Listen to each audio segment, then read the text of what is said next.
The spotlight was blinding, a white-hot circle cutting through the dark of the auditorium. Tony and Zeny stood at the very center, the weight of the gold trophy heavy in their hands.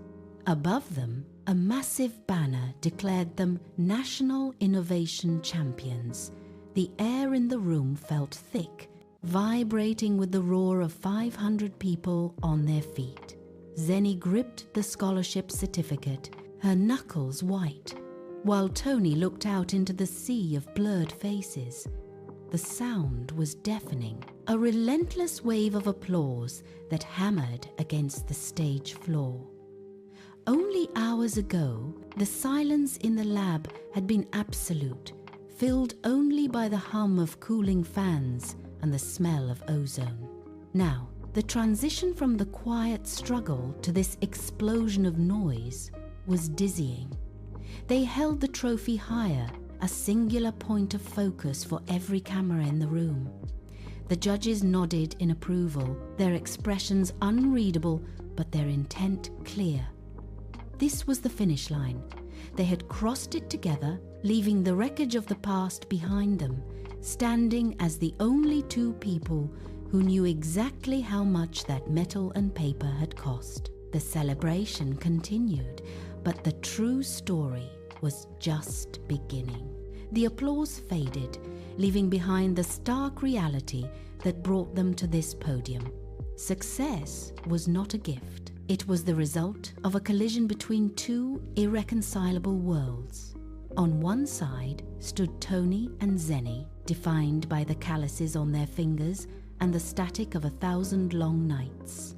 They had built their future from the ground up, component by component, in a space where only performance mattered.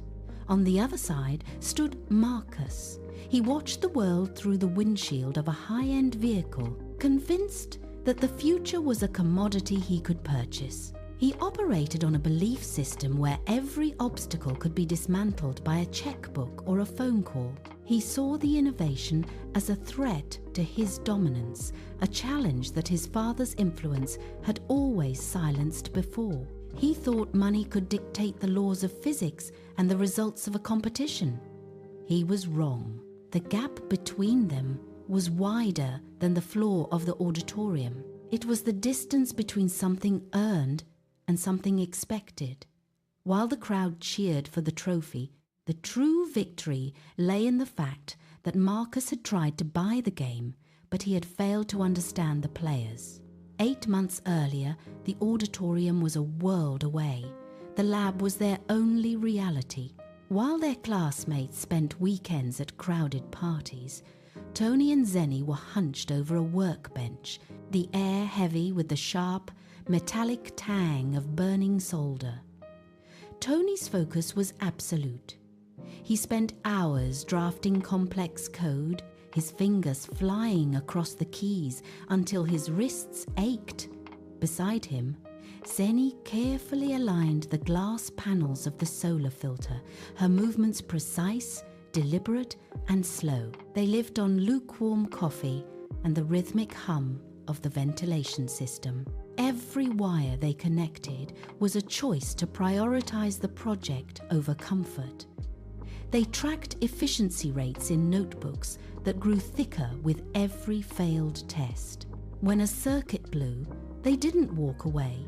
They stripped the casing, identified the flaw, and rebuilt it from scratch.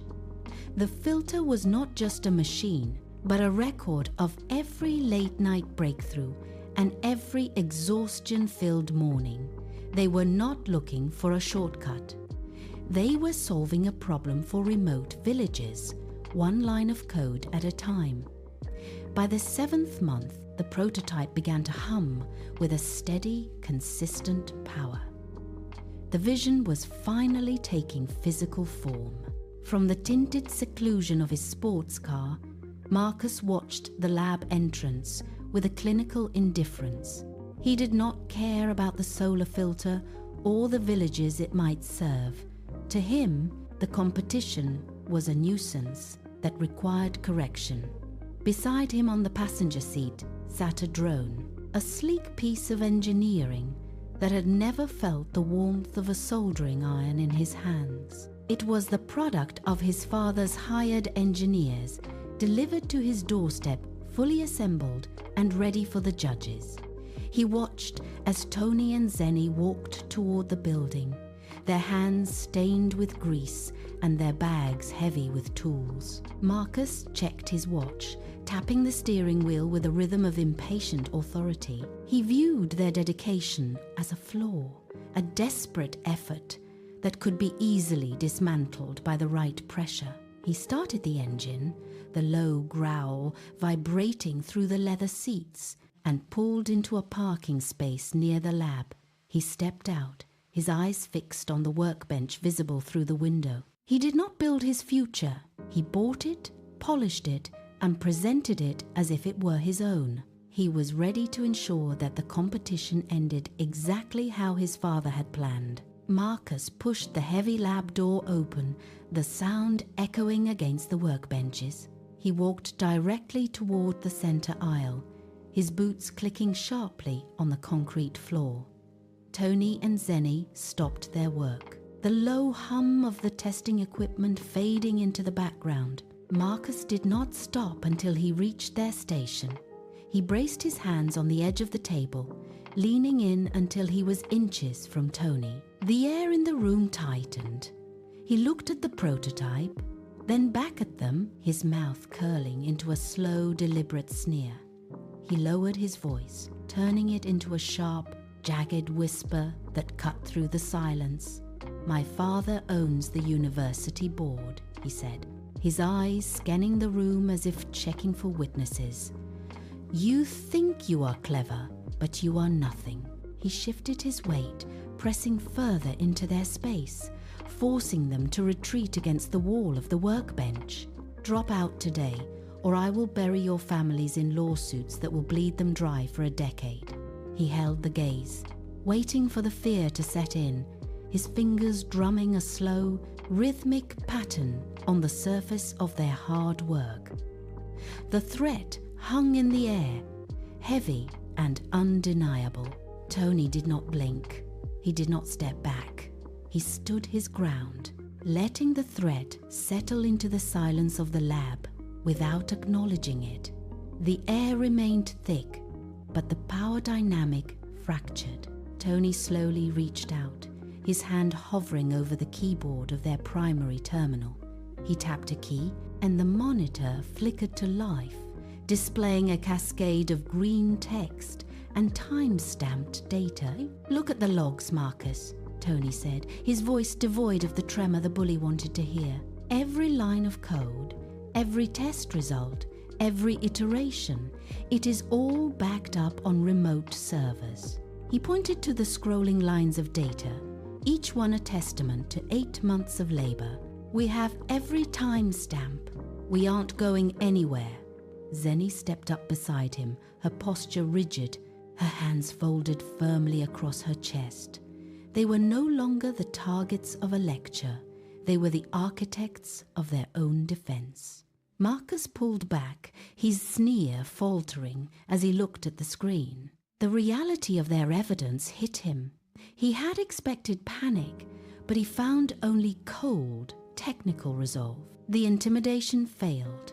The threat was still in the air, but it no longer had a target to land on. Marcus stalked out of the lab, his rhythm erratic. He stopped in the dim hallway, the silence of the corridor amplifying the thumping in his ears. He had walked in expecting total submission, yet he left with nothing but a cold, logical refusal. His father's name, once a blunt instrument that cleared every obstacle, had failed to crush them. He pressed his back against the cool tiles, eyes darting to the end of the hall to ensure he was alone.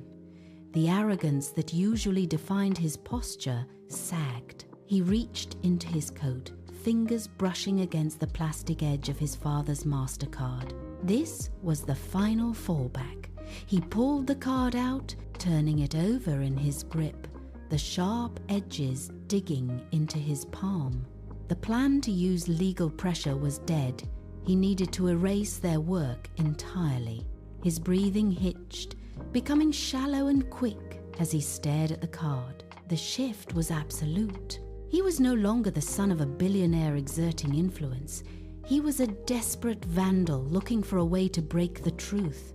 He turned toward the lab entrance, his jaw tightening into a hard, unforgiving line, and stepped into the shadows. The hallway light flickered once and died, leaving Marcus in near total darkness. He moved toward the heavy steel door of the lab, his footsteps muffled by the industrial carpet. He reached the card reader, his hand hovering for a second before he jammed the MasterCard into the slot. A sharp, rhythmic beep signaled the system override. The magnetic lock disengaged with a heavy metallic thud that echoed down the empty corridor. Marcus pushed the door open, the hinges groaning under the weight. He slipped inside and let the door swing shut behind him, cutting off the dim light from the hall. The room was cold, smelling of stale solder and ozone. He stood perfectly still, letting his eyes adjust to the gloom. The only sound was the steady, rhythmic hum of a distant cooling fan. He navigated by touch, his hands brushing against cold metal workbenches and sharp-edged stools. He found the center table. There it sat, a ghost of a machine in the shadows, glowing faintly with a standby light. He was the only person in the building. There were no witnesses, no cameras, and no one to stop him. He moved closer, the air around the machine feeling heavy, charged with the weight of 8 months of stolen time. He reached out, his fingers finding the casing of the filter. The point of no return had arrived. Marcus swung the heavy wrench with both hands. The first strike hit the main intake pipe with a sickening crack of splintering plastic. Shards flew across the room, skittering against the floorboards like hail. He did not stop. He brought the steel head down again, crushing the delicate sensor array into the workbench. A burst of blue sparks showered his arms, momentarily lighting up the dark lab with a violent, flickering strobe. He grunted, bracing his legs to drive the tool through the internal circuitry. A thick, live wire snapped under the force, recoiling and lashing out to graze his knuckles. He barely felt the sting. He hammered at the central casing until the frame buckled, exposing the complex wiring they had spent months perfecting. Every blow was a calculated release of frustration. He tore at the remaining components, ripping copper coils from their housing and scattering them into the shadows. Within seconds, the masterpiece was reduced to a jagged pile of refuse and twisted metal. He stood over the wreckage, his chest heaving, listening to the silence return to the room. The work was gone. Nothing remained but the smell of scorched plastic and the sound of his own ragged breath. Marcus stepped away from the workbench, his boots crunching over scattered plastic fragments. He wiped his hands on his trousers, clearing the dust of the ruined machine. He did not leave the room yet. He moved toward the wall of student lockers, his eyes scanning for the one marked with a small taped name tag. He found it. He slid a thin metal shim into the lock mechanism, twisting it with practiced precision until the latch clicked open. The metal door groaned as he pulled it wide. The interior smelled of old textbooks and stale gym gear. He reached into his pocket and pulled out the forged test answers, a stack of papers designed to dismantle their academic standing. He shoved the documents deep into the bottom corner, burying them under a pile of notebooks so they would be discovered during a search. He slammed the locker door shut, the sound echoing like a final gavel. He checked the hallway once, then twice, through the narrow gap of the lab door. The corridor remained empty. No security guards, no janitors, no interruptions. He turned back toward the exit, a smirk forming as he calculated the morning's inevitable fallout. By the time they arrived, the evidence would be set, the project would be gone, and their reputations would be in ashes. He walked out, leaving the lab behind to hold the secrets of his perfect crime. Morning light filtered through the high lab windows, illuminating the dust motes dancing in the air. Tony pushed against the heavy double doors, but they did not budge. He shoved his shoulder into the wood, grunting as the frame groaned and finally gave way. He stepped inside, Zeny close behind him. The scent of ozone and melted plastic hit them instantly. Tony stopped dead. The workbench, once organized and precise, was a graveyard of jagged plastic shards and twisted copper coils. Zeny moved past him, her hand hovering over the heap of wreckage. She picked up a severed sensor array, its delicate glass casing shattered into fine powder. Every component they had spent months soldering, every line of code they had verified, was now nothing more than debris scattered across the concrete floor. Tony knelt down, his fingers tracing the deep gouges Marcus had left in the table surface. There was no sound in the room except for the ticking of the cooling ventilation system.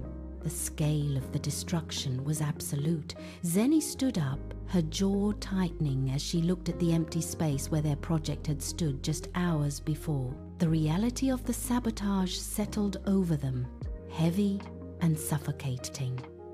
Their work was not just damaged, it was erased. The office door clicked shut behind them, sealing the air in the small, carpeted room. The principal sat behind the mahogany desk, his face obscured by a thick beige folder. He did not invite them to sit. Instead, he slammed the folder down, and a stack of papers slid across the polished wood surface. These were the documents found in the locker, the fake test answers, the transcripts, the evidence of academic fraud. Tony reached out to touch the edge of the papers, but the principal pulled them back, his eyes fixed on the desk. To the side, the parents stood with their arms crossed, their presence filling the tight space with an suffocating silence. The principal pointed to the forms, his finger pressing hard into the ink. He spoke of disciplinary actions, of expulsion, of the immediate disqualification from the National Innovation Competition. Every word hit like a physical weight. Zeny felt the walls closing in as the accusation hung in the air, undeniable and sharp. The principal demanded an explanation, his voice rising with each demand. They were trapped between the weight of the forged evidence and the cold, judging eyes of the room. The stress reached a fever pitch, the silence between the principal's questions stretching until the tension became nearly impossible to bear. The principal leaned back, his chair creaking under his weight, waiting for the silence to break them. Zeny stood perfectly still. Her eyes were rimmed with red, the salt of tears still drying on her skin. But her hands had stopped shaking. She took a long, measured breath, letting the air fill her lungs before she spoke. She did not look at the parents standing in the corner. She looked directly at the principal. Her jaw was set, the muscles tight, her mouth forming a line of iron. When she finally spoke, her voice was low, devoid of any tremor. She told him the documents were lies. She stated it as a fact, not a plea. The principal blinked, caught off guard by the sudden absence of fear. Zeny stepped forward, closing the distance between them, and placed her palms flat on the mahogany surface. She did not raise her voice, yet the authority in her tone commanded the room to listen. She challenged the evidence, demanding a closer look at the timestamps and the origin of the files. The atmosphere in the office shifted. The parents shifted their weight, their faces hardening as they realized their pressure was no longer landing. Zeny maintained her position, unyielding, forcing the administration to face the possibility that their case was built on sand. Zeny reached into her bag and pulled out her laptop. The metal casing clicked as she opened it, the screen casting a pale, artificial glow against the dark wood of the desk. She did not waste time with words. Her fingers flew across the keys, the rhythmic tapping cutting through the silence of the office. The principal frowned, leaning forward to see what she was doing, his skepticism still etched into his expression. Zeny ignored him. She bypassed the standard interface, diving deep into the raw server logs of their project. She explained that their filter was not just a machine, it was an automated system designed to record sensor data 24 hours a day. Every fluctuation in power, every diagnostic check, every interaction was logged with a precise timestamp. She pointed to a line of cascading code, her cursor hovering over a directory labeled Internal Diagnostics. The principal hesitated, his hand hovering over the stack of forged documents. He looked at the parents, then back to the screen. Zeny hit the final key. A progress bar appeared, filling slowly with a soft blue light. The room felt smaller now, the air thick with the realization that the narrative was shifting. She pressed the enter key and the folder containing the sensor history expanded, revealing a hidden data stream they had never shown anyone before. The screen flickered, shifting from rows of scrolling code to a crisp, high-definition feed. The office went deathly quiet. There, in the center of the display, the lab was bathed in the harsh white light of a midnight work session. A figure moved into the frame. It was Marcus. He held a heavy wrench, his movements sharp and deliberate as he brought it down onto the filter prototype. The sound of plastic shattering echoed through the office from the laptop speakers, a sharp, jarring noise that made the principal flinch. Every detail was captured: the date, the time, the precise moment the wires were severed, 11:42 p.m. The timestamp burned into the corner of the screen like a verdict. Zeny did not say a word. She simply sat back, her hands folded, letting the video play on a loop. The principal stared, his mouth slightly parted, his gaze locked onto the screen. He looked at the image of the wrench, then at the shattered parts, and finally at the parents. The shockwave of the revelation hit the room with physical weight. The fabricated documents on the desk suddenly looked like nothing more than paper. The truth was no longer a debate. It was a recorded, visual reality that could not be argued away. Zeny did not stop with a video. She minimized the feed and pulled up the server security logs from the night of the incident. The screen filled with lines of access requests and authentication keys. She highlighted the directory where the fraudulent test answers had been found.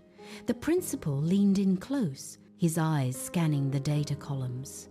Zeny pointed to a specific header: Originating Terminal ID. It was a unique alphanumeric code assigned to every student's personal account. She clicked on the entry and the system expanded the metadata. A small window popped up, displaying the full account holder details linked to that specific ID. The name Marcus appeared in bold text. The principal tapped his finger against the desk, his jaw tightening as he cross-referenced the log with the school's official registry. The timestamp on the file creation matched the exact moment the security cameras recorded him entering the lab. The fabrication was not just a clumsy act. It was a digital fingerprint that tied him directly to the crime. There was no missing link, no room for error, and no way to deflect the blame. The technology he had mocked as beneath him had become the very evidence that dismantled his entire scheme. The principal stood up so abruptly his chair hit the wall behind him. He gathered the stack of fraudulent documents that had sat on his desk like a weapon and slammed them down. The heavy folder hit the mahogany surface with a thud that cut through the silence of the room. He did not look at Marcus. He turned slowly toward the parents. They stood by the door, their posture rigid, their faces drained of color. The principal gestured to the screen, his hand trembling slightly with controlled anger. He did not need to speak to explain the discrepancy between their demands and the reality now displayed. The parents stared at the laptop, then at the floor, unable to meet the principal's gaze. The power dynamic in the room had shifted in a single heartbeat. The protection that had shielded Marcus for years was gone, replaced by the crushing weight of the evidence. The principal reached for his phone, his movements measured and final. He did not offer a chance for an explanation. He simply waited for them to acknowledge the truth of what had been revealed. The room held its breath, the air thick with the realization that the era of influence had ended. The heavy office door clicked open before the principal even finished his call. 2 security guards entered, their presence occupying the narrow space with a sudden, rigid efficiency. Marcus backed away, his heels catching on the edge of the carpet, but he found no support from his parents. They remained motionless, watching the floor as if trying to disappear into the wood grain. The principal slid a single sheet of paper across the desk, the ink still fresh. He held out a pen. Marcus stared at the document, his breath coming in sharp, shallow bursts. He made no move to take the pen. The principal did not wait. He signed the expulsion order himself, the scratch of the nib loud in the sudden quiet of the office.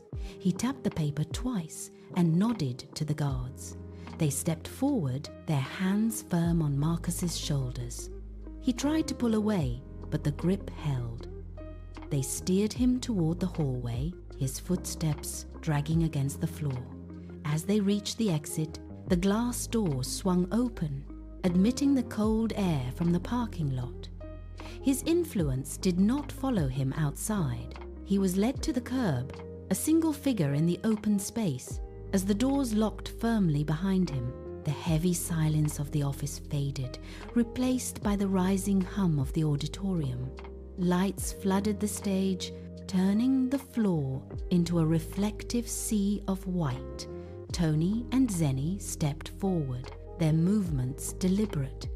They did not look at the crowd, they looked at the judges. A voice boomed over the speakers, the words lost in the sudden roar of the audience. A hand reached out and pressed the gold trophy into Tony's grip. It was heavy, cold, and solid.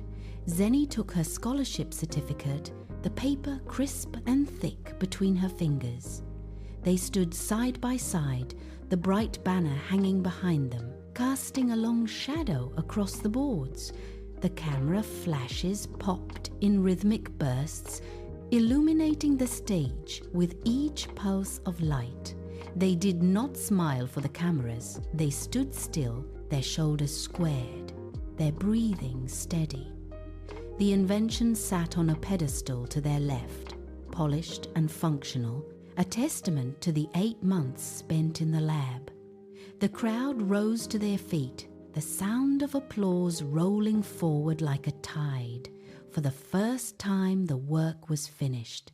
The noise reached its peak, washing over them, but they remained fixed, anchored by the weight of what they had built. The applause eventually thinned, leaving the auditorium in a hollow, echoing quiet. Tony and Zeny walked off the stage, leaving the platform empty under the overhead spotlights. The banner above still listed their names, but the focus had shifted. Marcus had tried to build a future out of influence, paper, and threats. But his foundation had been made of sand. He had forgotten the most basic rule of engineering, A system built on false data will always fail under the weight of reality. It only took one truth, one recorded timestamp, to pull the entire structure down. The auditorium grew dark, the last of the stage lights clicking off in sequence. Silence returned to the rows of empty chairs. What remained in the center of the stage was not a trophy or a certificate, but the quiet, unshakable fact of their work. Money could buy access, it could buy silence, and it could buy time, but it could not manufacture the hours of labor they had poured into the solder and the code. They walked out of the building into the cool evening air, leaving the wreckage of the lie behind them. The lesson was complete. Integrity remained standing long after the pedestal of gold had crumbled to dust.